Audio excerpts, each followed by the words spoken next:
She laughed and said, "A hall pass weekend. Just for fun." I casually replied, "Sure." She kept searching for fun, but fun never came looking for her. Meanwhile, I was in Paris with my college crush, eating croissants. Her furious messages suddenly turned sweet, the very moment she saw my Instagram story, and noticed the hand I was holding wasn't hers. I'm 30 years old, been with my girlfriend Claire for 4 years, and until 3 months ago, I thought we were solid. Not perfect, but solid. We lived together in a decent apartment in Chicago, split rent evenly, had our routines. Saturday mornings were farmers market runs where she'd spend 20 minutes choosing the perfect tomatoes while I grabbed coffee from the corner vendor. Sunday nights were meal prep and trashy reality TV. We talked about marriage occasionally, in that vague someday kind of way that people do when they're comfortable but not quite ready to commit. Then came the girls' trip to Miami. Claire and her 3 closest friends had been planning it for months. Bachelorette party for her friend Kelsey. I encouraged it, actually. Told her to have fun, let loose, enjoy herself. I even helped her pack, folded her dresses while she stressed about which swimsuit made her look better. The night before she left, we ordered Thai food and watched a movie. Everything felt normal. She curled up against me on the couch, stole bites of my spring rolls, laughed at the stupid comedy we'd seen 3 times already. It was during that movie, around 10:30 at night, when she paused it suddenly. "Hey, so, the girls were joking about something," she said, picking at her pad thai with her chopsticks, not looking at me. Just like, hypothetically. I looked up from my phone. "Yeah. What if we did a hall pass thing? Like, just for this weekend. No consequences, no guilt, just fun. Like a free pass, you know?" She tried to laugh, but it came out nervous. I remember the exact way she said it. Casual, light, like she was suggesting we try a new pizza place or switch our Netflix subscription. But her eyes were watching me carefully, gauging my reaction. I shrugged. "Sure, if that's what you want." She blinked. "Wait, really? You're okay with that?" "Yeah, go have fun." I went back to scrolling through my phone. She laughed then, genuinely, kissed my cheek, and said something about how cool I was. How she was lucky to have such a secure, trusting boyfriend. How most guys would freak out at the suggestion. I didn't think much of it. Honestly, I figured she was just trying to ease her guilt about flirting with some guy at a club, maybe getting a little too drunk and dancing too close. I wasn't worried. I should have been. She left Thursday morning at 6 a.m. I drove her to the airport, carried her overpacked suitcase to check in, kissed her goodbye. She texted me from the gate with a selfie and 3 heart emojis. By Thursday night, my phone was buzzing with Instagram stories. Claire and the girls on a yacht, champagne bottles everywhere, shirtless guys in the background mixing drinks. Friday brought more of the same. Clubs with bottle service, beaches with cabanas, her dancing with different guys in each post. She texted me once at 2 a.m. her time. "Miss you, babe. Having so much fun. Red heart." I sent back a thumbs up. Saturday morning, I woke up to a message from someone I hadn't heard from in 7 years. "Hey stranger. Saw you're in Chicago now.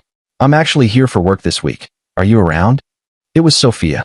We dated briefly in college, stayed friends after the breakup, then lost touch when she moved to London for grad school.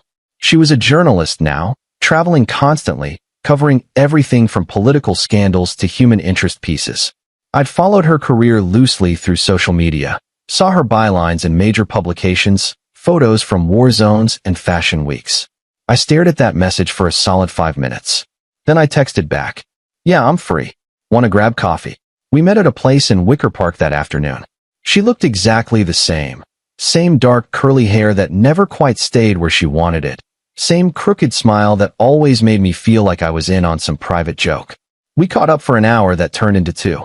She told me about her chaotic life bouncing between cities, sleeping in airports, interviewing people whose names I recognized from headlines. I told her about my work, my routine with Claire, the comfortable life I'd built. "She's in Miami this weekend," I said, stirring my 3rd coffee. "Bachelorette party." Sophia raised an eyebrow. "And you're not worried?" "I mean, Miami, bachelorette party. That's a recipe for trouble." I shrugged. She wanted a hall pass weekend. We agreed to it. Sophia nearly spit out her latte. "You what? Are you insane?" It was her idea. I said sure. She stared at me like I'd just told her I was planning to walk into traffic. Then she laughed, loud enough that people turned to look.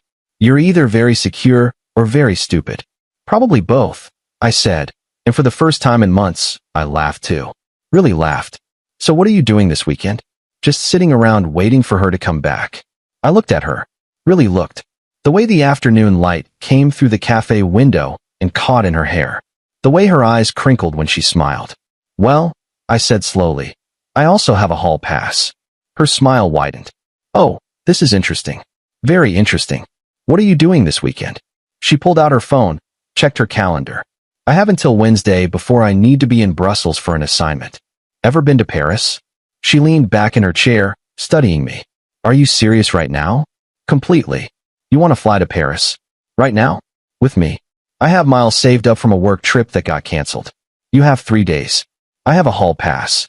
I paused. Unless you think it's crazy. Oh, it's absolutely crazy, she said. Then she grinned. I'm in. By Sunday morning, we were on a flight to Paris. I didn't plan it. It wasn't some calculated revenge scheme. It was spontaneous and reckless and exactly the kind of thing I never do. I'm the guy who plans vacation itineraries 6 months in advance, who researches restaurants before trying them. But sitting in that cafe with Sophia, I realized I'd spent 4 years being careful, being stable, being the safe choice. And I was done with it. We landed Monday morning, exhausted and giddy. The hotel near Montmartre was tiny, barely room for the bed and our suitcases, but it had a balcony overlooking the street. We dropped our bags and went straight out. No plan, no guidebook, just walking. We ate croissants at a cafe overlooking the Seine. They were buttery and perfect and probably overpriced, but I didn't care. We wandered through Shakespeare and Company, that famous bookstore where Sophia bought 3 novels, and I bought a collection of poetry I'd never read. We argued about Hemingway versus Fitzgerald.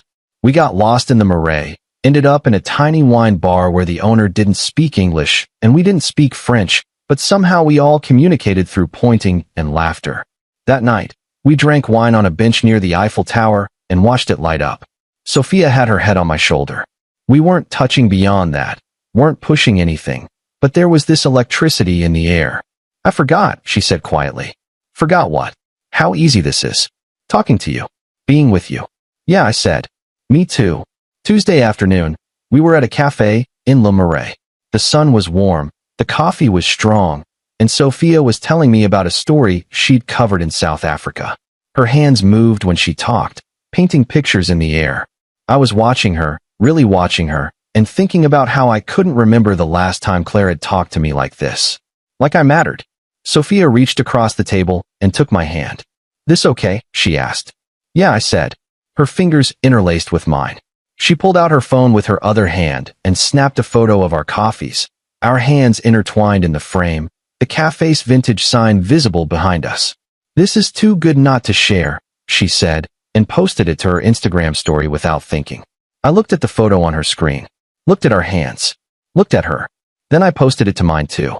Within an hour, my phone exploded. Update 1. The messages from Claire started around 3 p.m. Paris time. Who is that? Are you serious right now? Call me. This isn't funny. Is that a girl's hand? Where are you? I was sitting outside the Musée Picasso when they came through. Sophia was inside looking at some exhibit. I read through the messages slowly, one by one, watching them escalate from confusion to anger to panic. Then I put my phone on silent and went back inside. By that evening, there were 23 messages. Her tone shifted wildly. Okay, I'm sorry, can we talk? Baby, please, this is crazy, just call me. I made a mistake. I thought you were joking about the hall pass. Who is she? Why aren't you answering me? I finally replied around 10 p.m. We were back at the hotel, Sophia was in the shower, and I was on the balcony with a beer. Her name's Sophia. Old friend. We're in Paris. 3 dots appeared immediately, then disappeared, then appeared again. You're where? Paris. You said hall pass weekend. I'm using mine. I didn't think you'd actually do anything. I stared at that message for a long time. Read it 3 times. Let it sink in. Then why did you ask? I typed back. No response for 2 hours. I finished my beer, opened another one. Sophia came out wrapped in a towel, saw my face, and sat down beside me without saying anything. Finally, Claire responded. Because I wanted permission. I didn't think you'd want it too. So you could cheat without guilt, but I was supposed to sit home and wait? That's not fair. No, it really isn't. Can you please just come home? I'm back in Chicago. I'm at the apartment. We need to talk. I'll be back Thursday. Thursday? You're staying there until Thursday? Yeah. My flight's Thursday night. With her? Yes. I can't believe this. I can't believe you're doing this to me. I almost laughed at that. Doing this to you? You know what I mean. I really don't. Another long pause. Then, did you sleep with her? Does it matter? Yes, it matters. Why? You slept with someone in Miami, didn't you? The dots appeared and disappeared 4 times before she finally sent. That was different. How? Because I asked. I got permission. So did I. I didn't mean it. And there it was. The truth she'd been dancing around. I turned off my phone after that. Sophia found me on the balcony later that night. She'd pulled on one of my t-shirts, her hair still damp. She sat beside me, didn't ask questions, just handed me another beer. You okay? She finally said. I don't know yet. She nodded. For what it's worth, I'm glad you're here. Me too. We stayed up until 4 a.m. talking. About everything and nothing. She told me about a bad breakup she'd had 2 years ago with another journalist. I told her about the little ways Claire and I had stopped really seeing each other over the past year. How conversations had become logistics. How sex had become scheduled. How we'd become roommates who occasionally kissed. It wasn't bitter. It was honest. Wednesday, we spent the day at Versailles. We took stupid selfies in the Hall of Mirrors, making faces at our infinite reflections. We got lost in the gardens, found a fountain where we sat for an hour just watching the water. We held hands. We kissed once, soft and brief, testing the waters. That night, we had dinner at a tiny restaurant Sophia found. The waiter spoke no English, the menu was entirely in French, and we ended up ordering blindly and getting the best meal of my life. I don't want this to end, Sophia said over dessert. Paris. All of it. It doesn't have to. She looked at me. You're still with her. Technically. Not for long. Update 2. I landed in Chicago Thursday night around 9 p.m. Sophia's flight to Brussels had left that morning.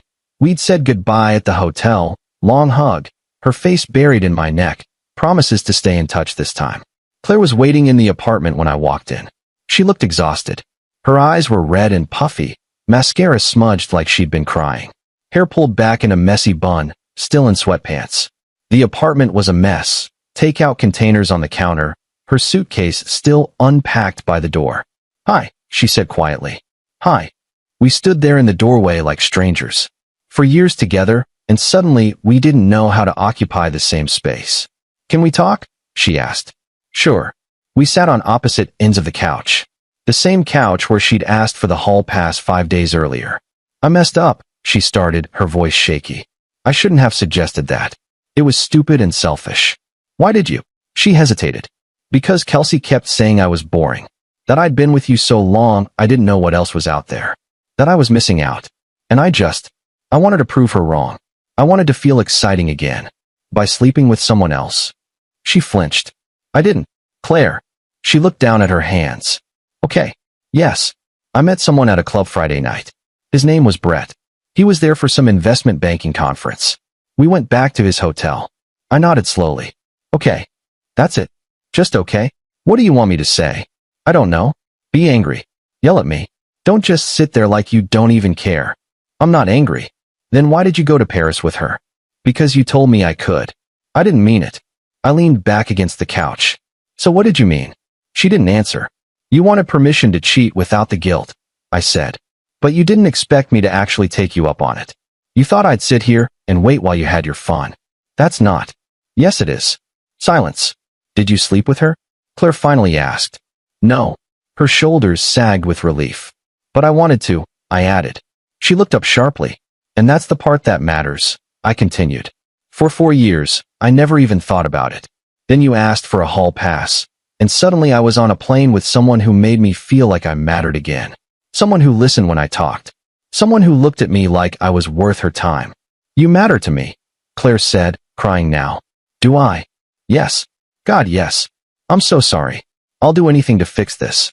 Therapy. Whatever you want. I watched her cry and felt nothing. No anger. No sadness. Just tired. I don't think you can, I said. Please don't say that. It's been over for a while, Claire. We both know it. No. No, we can fix this. You asked for a hall pass because you wanted out, but didn't want to be the bad guy. Well, congratulations. I'm ending it. She sobbed then. I love you. You love the idea of me. The stability. But you don't love me. Not anymore. That's not true. When's the last time you asked me about my day and actually listened? She opened her mouth. Closed it. I'm not angry, I said. I'm just done. Update 3. I stayed at my friend Derek's place that night. By Friday morning, I'd started looking at studio apartments. Claire texted me constantly over the next week. Apologies, promises, plans for couples therapy. I didn't respond much. When I did, it was logistics, when I'd pick up my stuff, how we'd split our shared accounts. Sophia and I texted daily. Nothing heavy. Just photos, random thoughts, occasional phone calls that stretched past midnight. She sent me a picture of a street musician in Brussels with the caption, "Reminded me of that guy in Montmartre." I sent her a photo of the coffee shop with "Doesn't taste the same without you." 3 weeks after Paris, Claire showed up at my new apartment unannounced. I just moved in, boxes everywhere. I talked to Qley, she said, standing in my doorway. I told her what happened. She said I'm an idiot. She's not wrong. She also said you deserve better. I didn't disagree. I saw your Instagram, Claire continued. You're still talking to her. Yeah. Are you together? Not officially. But you want to be. I thought about it. Yeah. I think I do. She nodded slowly, tears streaming down her face. I really loved you, you know. I know. Did you love me? Yeah. For a long time. But not anymore. Not the way you needed me to. She left after that. I watched her walk down the hallway, get in the elevator, disappear. 2 months later, Sophia moved back to the States. She took a job with a newspaper in New York. We did long distance for a while, Chicago to New York, weekend visits, constant FaceTime calls. It worked because we wanted it to. Last month, I got a job offer in Manhattan. Better pay, better position. I accepted without hesitation. I ran into Claire once at a bar in Chicago before I left. She was with some new guy, looked happy enough. We made awkward small talk for 5 minutes. She asked if I was seeing anyone. The Paris girl? Yeah. She smiled tightly. I hope she knows how lucky she is. I'm the lucky one, I said. And I meant it. Final update. I moved to New York 3 weeks ago. Sophia helped me unpack, mocked my terrible furniture choices, made my apartment feel like home in hours. We were eating takeout on my floor last night, still waiting on the couch to be delivered, when she said, "You know what's funny?" What? If Claire hadn't asked for that hall pass, we probably never would have reconnected. I thought about that. Yeah. Weird how things work out. Do you regret how it ended with her? No. I regret letting it drag on as long as it did. She nodded, took another bite of lo mein. For the record, I'm really glad you were in Chicago that weekend. Me too. And I'm really glad you said yes to coffee. Best decision I've made in years. She kissed me then, tasting like soy sauce and possibility. So what now, she asked. Now we see where this goes. No hall passes? Definitely no hall passes. She laughed. Good. Because I'm not interested in sharing. Some people say revenge is petty. Maybe it is. But sometimes the best revenge isn't hurting someone back. It's realizing you're better off without them. Claire wanted freedom without consequences. Instead, she got consequences without me. And I got Paris. I got Sophia. I got a second chance at actually being happy. So yeah, thanks for the hall pass, Claire. I'll take it from here. Edit 1. A few people asked if Sophia knows the full story. Yes. I told her everything the second night in Paris.